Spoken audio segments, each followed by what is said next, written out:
సున్ చోడే, నేను లేకుండా హైదరాబాద్ సికింద్రాబాద్లో ఒక్క పండగ కాదు, దావత్ కాదు. మంది అనుకుంటుర్లే నన్ను, బ్యాండోని బ్యాంచ్.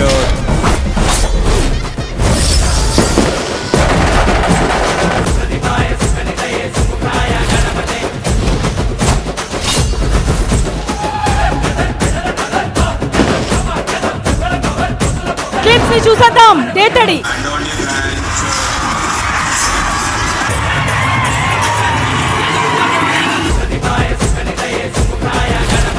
ఈ సినిమా అయ్యేసరికి బ్యాండ్ వాళ్ళందరినీ బ్యాండ్ ఆర్టిస్ట్ అనే గౌరవం తీసుకొచ్చే సినిమా. Hyderabad culture, Hyderabad smell, Hyderabad flavour తెలిసేలాంటి ఫస్ట్ సినిమా ఇదే కాబోతుంది. సో తొందరలోనే హైదరాబాద్ కల్చర్ మీద ప్రపంచానికి ఈ సినిమా చూపించబోతున్నారు టీం. డెఫినెట్లీ మంచి సినిమా తీస్తున్నాం, బరాబర్ తీస్తాం. ఈ ఇయర్ గుర్తుండిపోయే సినిమా తీస్తాం. అండ్ మన హైదరాబాద్ కల్చర్ ని మళ్ళీ ఒక దేత్తడి రేంజ్ లో చూపించడానికి మేము వస్తున్నాం. గుర్తుపెట్టుకోండి, దేత్తడి, గాండ్ పటితో పటి మగర్ నవాబి నాగటి.